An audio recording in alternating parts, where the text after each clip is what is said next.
What if I were to tell you that the financial reality you experience, the numbers that appear in your bank account, the bills that arrive in your mailbox, the opportunities that either find you or pass you by, is not, as you have been led to believe, a reflection of the market, your boss, your education, or even your hard work?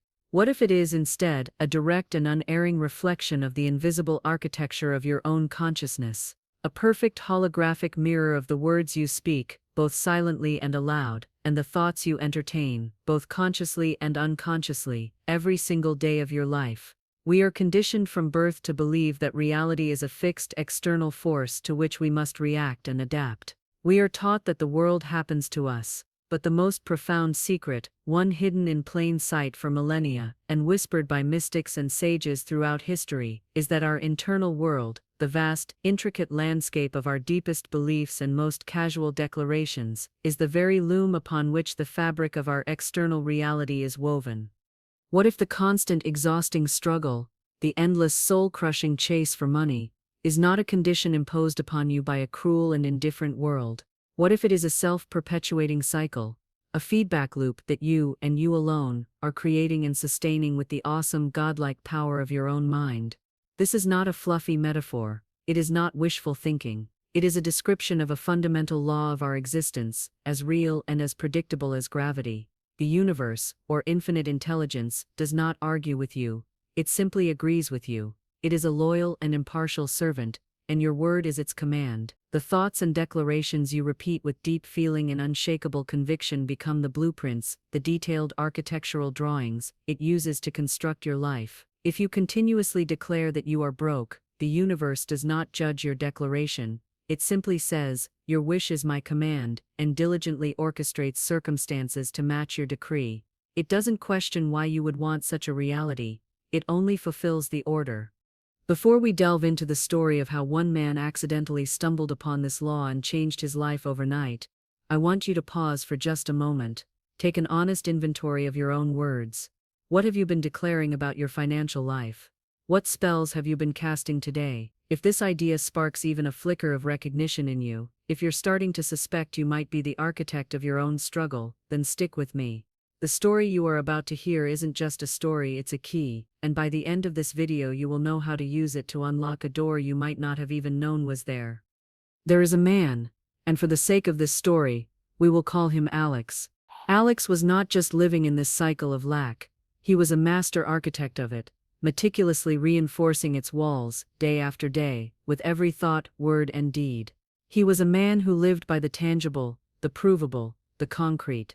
He did not believe in what he called the esoteric nonsense of positive thinking or the power of intention. For him, talk of vibrations and energy was the domain of the deluded. He believed in spreadsheets, in hard, cold facts, and the brutal, unforgiving mathematics of his bank account, which was a constant, screaming testament to his failure, perpetually drenched in the red ink of the negative. His reality was built on the solid bedrock of what is, and he saw no evidence to support any other view. Alex was a devout practitioner of a religion he didn't even know he was following, the religion of I can't. His daily prayers were litanies of lack, whispered in the quiet of his mind, during his morning commute and spoken aloud in moments of frustration to anyone who would listen. He would scroll through social media, see a successful peer on a beach, and the immediate automatic thought would be, of course it's easy for them, they got lucky. He would say things like, "I am perpetually broke," not as a description of a temporary condition, but as an identity, a core truth of his being as fundamental as his name. He would look at a car he admired or a vacation he dreamed of and declare, with a finality that slammed a heavy iron door in the face of possibility, "I could never afford that." With every such declaration, with every sigh of resignation in front of an ATM, he was planting a seed. The infinite, fertile soil of the universe does not judge or argue with the seeds you plant. It is impersonally and divinely obedient. It simply honors your command and brings forth the fruit of the seed you have sown. Consequently, Alex's life was a bitter and relentless harvest of constant gnawing lack. His world was not just metaphorically gray, it felt chromatically drained. Hope was a dangerous word, a luxury for the foolish and the naive. This belief system wasn't born in a vacuum. It was forged in the fire of childhood memory. He had a searing, vivid recollection of watching his parents, Two brilliant and passionate dreamers who wanted to open a small, curated bookstore. It was going to be called The Story Keepers. He remembered the light in their eyes, the hushed, excited planning at the dinner table, the smell of old books they'd collected. He watched as their hopes were systematically dismantled by a series of what they called unfortunate events: a bank loan denied at the last minute for a nonsensical reason, a sudden zoning issue with the perfect location they had found, an unexpected illness that drained their modest savings. He watched the light in their eyes dim and be replaced by a permanent, weary acceptance of defeat. They never spoke of the story keeper again. On that day, a young Alex made a silent, solemn vow. He would be a realist. He would never allow himself to be so vulnerable, so exposed to be crushed by the immense weight of a dream. But his realism, the fortress he had so carefully constructed to protect himself from disappointment, had over the years become his inescapable prison. Its walls were his limiting beliefs, and the warden was his own inner critic, a voice that sounded suspiciously like his father's sigh of resignation. Then one Thursday afternoon, during a forced after-work drink, a friend Alex usually tolerated but found a bit too out there, began talking about the teachings of a woman from the early 20th century. She was a pioneer in what was known as the New Thought movement, a woman named Florence Scovel Shinn. His friend, sensing Alex's palpable aura of despair, leaned in, his voice earnest. "Alex, you have to understand, your word is your wand. It's a tool of immense power. It's not just sound waves. It's a creative vibration. Whatever you consistently voice, whatever you declare to be true with feeling, you are commanding your subconscious mind to create for you. You are literally casting spells all day long without realizing it." Alex scoffed, a bitter, sharp sound that cut through the bar's chatter. He took a long swig of his beer and retorted, his voice dripping with condescension. "Oh please, don't give me that spiritual garbage. I can't vibrate my way out of debt. I can't affirm my rent into existence. My problems are real. They are mathematical, and they require real, mathematical solutions. I need a better job, not better thoughts." He was angry. The suggestion felt like a profound insult, a trivialization of his very real, very painful struggle. It felt like his friend was blaming him for his misfortune. His friend simply smiled sadly, not with pity, but with a deep understanding that Alex couldn't yet grasp. "The universe is mathematical, Alex," he said softly, refusing to take the bait. "It's the most precise and unerring system there is. It's just that you've been using the wrong formula. You're trying to solve an algebraic problem with arithmetic. You're ignoring the most powerful variable in the entire equation, your own consciousness. You're focusing only on the effects, while completely ignoring the cause. The cause is your belief. The effect is your bank account." Alex just shook his head and ordered another drink, shutting down the conversation and retreating back into the cold comfort of his cynical realism. What happens when the very foundation of your carefully constructed reality, your real world, begins to crumble into dust? What happens when you hit a bottom so deep, so dark, that there is nowhere left to fall, and the only direction you can look is up? For Alex, this cataclysmic collapse came not as a slow decline but as an avalanche on a Tuesday night. It was a swift and brutal demolition of the life he knew. It began with a call from his mechanic, his voice thick with that practiced sympathy that always precedes a devastatingly high number. The car's transmission was shot. The repair bill was more than he made in a month. As he hung up, his phone buzzed with an email from his credit card company. The subject line was stark: payment declined. He tried to pay a small utility bill with his other card. The same result. They were both maxed out, suffocated by interest and late fees. He walked home in a daze, the city lights blurring into meaningless streaks. He felt strangely detached, as if watching a movie of someone else's life falling apart. And there, taped to his apartment door, was the final blow. The official eviction notice. Its cold legalistic words, "Failure to pay, vacate the premises," blurred into a single terrifying message: "You have failed. You are being erased." He stumbled inside, the paper crinkling in his trembling hand, and with a final morbid compulsion, he checked his banking app. He had precisely $87 to his name. The dread was no longer a background hum. It was a physical presence, a suffocating tide of black panic that constricted his chest and made it hard to breathe. He had played by all the rules of the real world he so fiercely defended. He had worked hard. He had been practical. He had been a realist. And he had lost. Utterly. The fortress of realism had not protected him, it had guaranteed his ruin.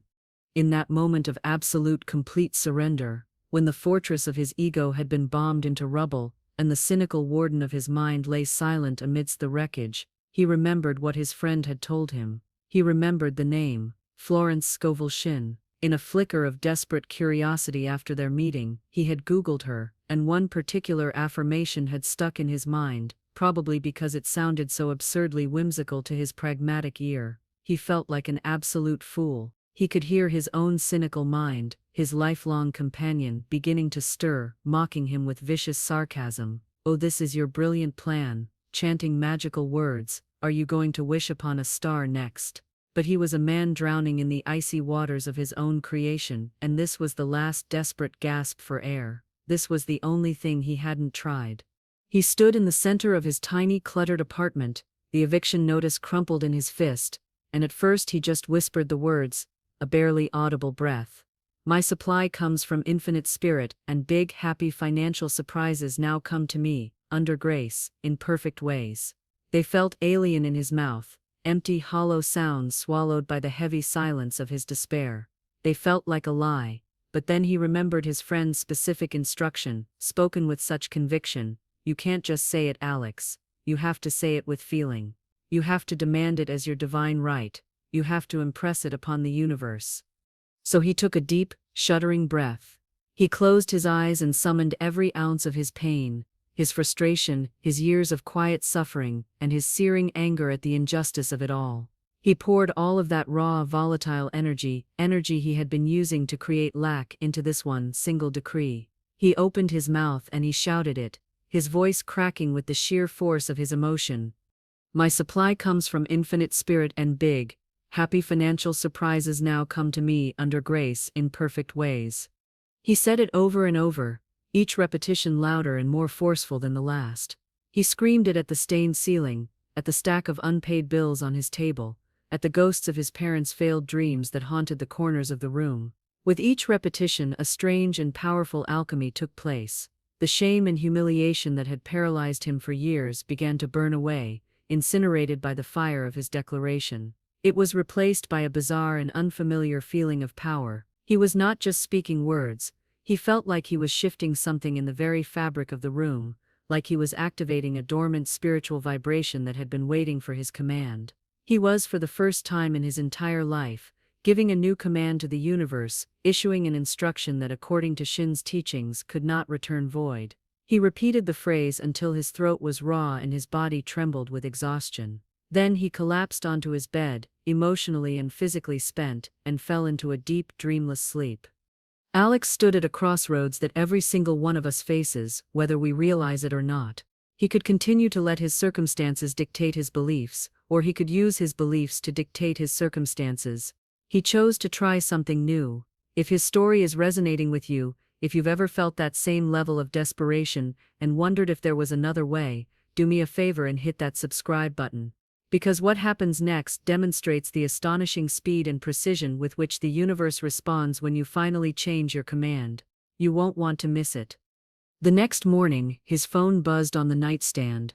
The sound was jarring in the quiet room. He blearily reached for it, his body aching, expecting another creditor or a reminder of his impending eviction. But it was a news alert from a tech site he hadn't checked in years.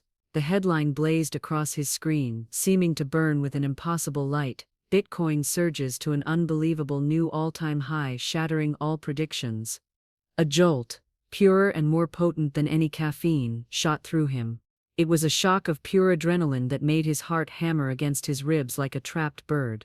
Years ago, back in college, as a complete joke, he and his tech-savvy roommate had pooled $100 to buy a tiny fraction of a Bitcoin.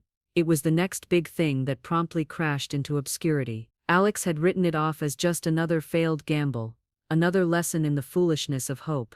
He had saved the digital wallet on an old, heavily encrypted hard drive, which he'd tossed in a box of old college junk and completely forgotten about for nearly a decade. It was a buried treasure he didn't know he possessed.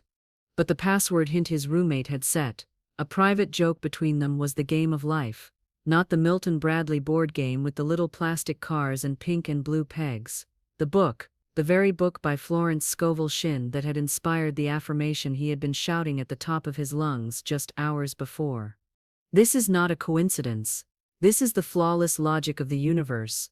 When you give a new, clear, and forceful command, the universe, or infinite intelligence, will conspire to find the quickest, most direct, and most harmonious path to deliver it to you.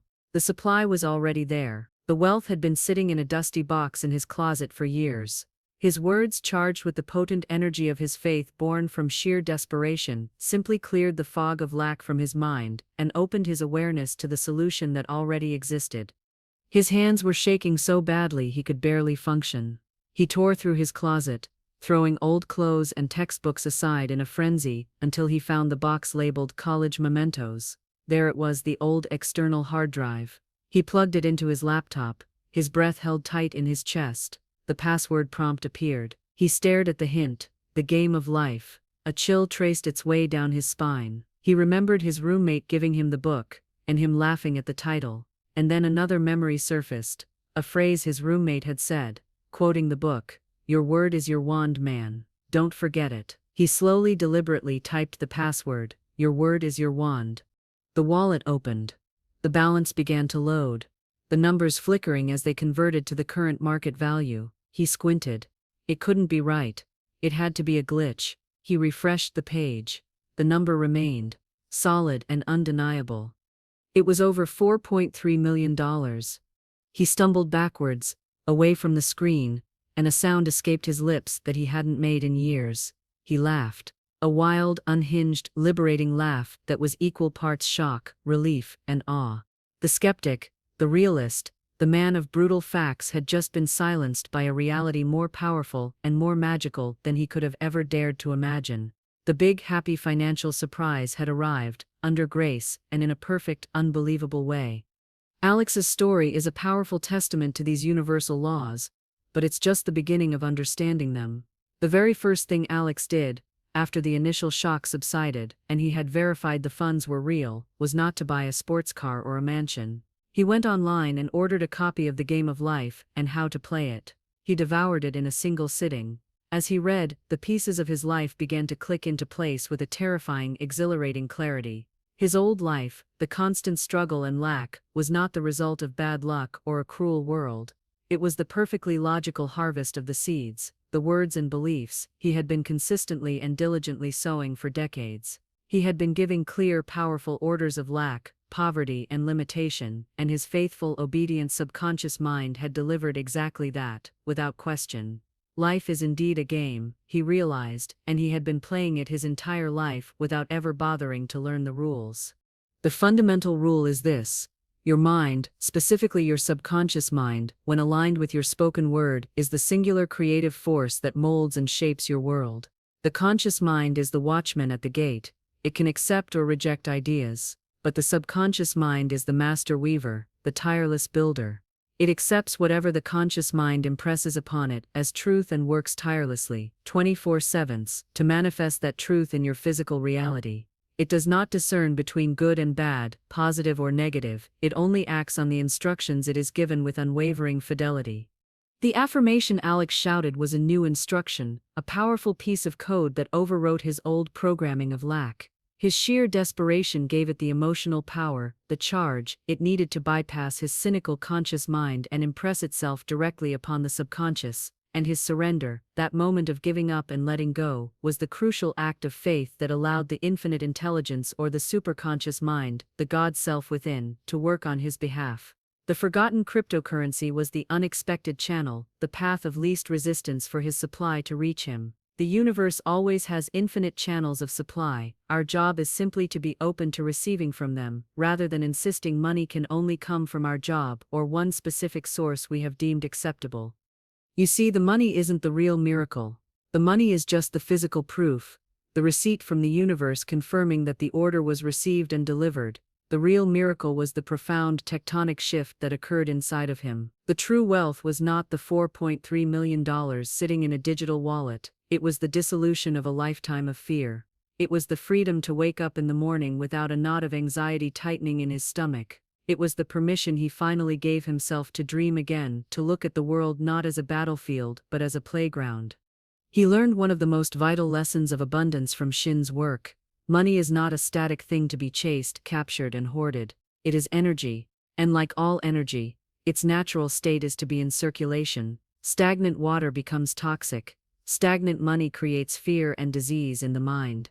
The fear of losing it becomes a new prison. He began to give joyfully and invest with inspired intuitive action, not fearful calculation. He paid off his parents' mortgage, anonymously leaving the final statement in their mailbox. He sought out his old college roommate, the one who had introduced him to both Bitcoin and Florence Scovel Shinn, and gave him a substantial share. He invested in his friend's new wellness business, allowing it to flourish. He donated to causes that resonated with him. And he found, to his continued astonishment, that the more he released with a blessing, the more flowed back to him from new and unexpected avenues, multiplied. This is the law of circulation, a divine rhythm of giving and receiving. His life was no longer beige. It was a vibrant technicolor masterpiece of his own creation. It was filled with purpose, joy, and a deep sense of peace that money alone could never buy. He learned that the brutal math of physical reality is only one half of the equation. The other, more powerful half is the divine alchemy of your mind and the words you choose to empower. He finally understood that he was not a victim of the world he saw. He was the creator of it. So I ask you, what about you? What are the limiting stories you have been telling yourself so consistently that they have hardened into beliefs? What are the invisible scripts you recite every day? Making money is hard. I'm just not good with finances. Opportunities like that never happen to me. I'm always in debt. What seeds of lack, resentment, and limitation have you been planting day after day in the fertile garden of your mind? You can dismiss this story. You can call it a fantasy, a coincidence. The Alex of the past certainly would have. But what if you chose, just for today, just for this week, to conduct an experiment in your own life? What if you chose to suspend your disbelief and give a new, more powerful command to the universe? Take this divine decree, this proven tool of creation. My supply comes from infinite spirit, and big happy financial surprises now come to me, under grace, in perfect ways. Do not just say it. You must declare it. Feel the reality of it. Pour your own unique desire, your own pain, your own hope into it. You do not have to believe it with every fiber of your being. At first, your willingness is enough. Faith is not belief without proof, but trust without reservation. You just have to be willing to speak the word and test the law for yourself. What truly do you have to lose? Your limitations, your fears, your comfortable misery. If this story and this message resonated with you, if you feel a spark of truth in these words, then hit that like button and please, tell me in the comments below, what is one big happy surprise you are now calling into your life? When we share our intentions, we add collective power to them, creating a mastermind of positive expectation. Let's fill the comments with commands of abundance. And if you want to learn more about the specific practical spiritual laws that govern abundance and how to apply them to every area of your life, make sure you subscribe and hit that notification bell so you don't miss what's next. Your breakthrough, your Bitcoin moment could be just one video, one new thought, one powerful declaration away. It could begin today. Remember, the game of life is always being played. You are always a player. The only question is whether you are willing to learn the rules and play to win. Now go and speak your word.